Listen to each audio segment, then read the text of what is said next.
Magandang araw, tuloy na ang laban ni Canelo Alvarez at Christian Mbili sa October 31 para sa WBC Super Middleweight title. Maalalang unang naitakda ang kanilang laban noong September 12 sa Riyadh, Saudi Arabia, pero nagbago ito ng schedule dahil sa problema ni Canelo Alvarez sa kanyang pamilya na nakaapekto sa kanyang pagsasanay. Pero ngayon nga, tuloy na ang kanilang laban sa October 31. Si Canelo Alvarez may record na 63 wins, 3 losses, 2 draws with 39 knockout. Sa kasalukuyan, nakarank siya bilang number 1 sa super middleweight sa The Ring. Huling lumaban itong si Canelo Alvarez noong September 13 kung saan natalo siya via unanimous decision kay Terence Crawford. Isang taon din na bakante itong si Canelo Alvarez bago muling sumabak sa ring. Ito naman makakalaban niya si Christian Mbili. May record na 29 wins. Wala pang talo ito. May isang tabla at 24 knockout wins. Siya ang kasalukuyang WBC Super Middleweight Champion. Nakuha niya ito nang ipromote siya mula interim champion nang magretiro si Terence Crawford.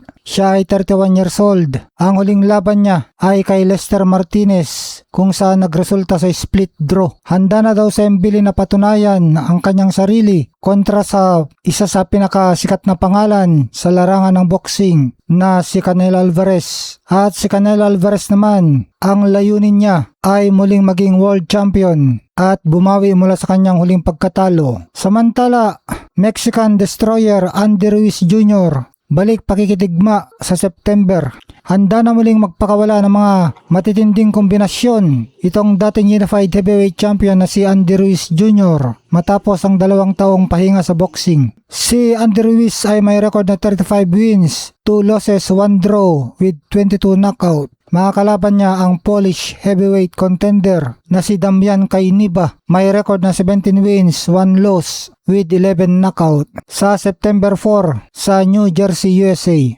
Ito ang magiging unang laban ni Ruiz sa ilalim ng kanyang bagong promotional deal na Matchroom Boxing. Kaya pagkakataon ito ni Ruiz na mapatunayan na kaya pa niya maging world champion muli. Pero hindi basta-basta ang kanyang katunggali na si Damian Kainiba dahil may matibay na record ito na 17 na panalo at may isang talo lamang. Sabi ni Andy Ruiz Jr.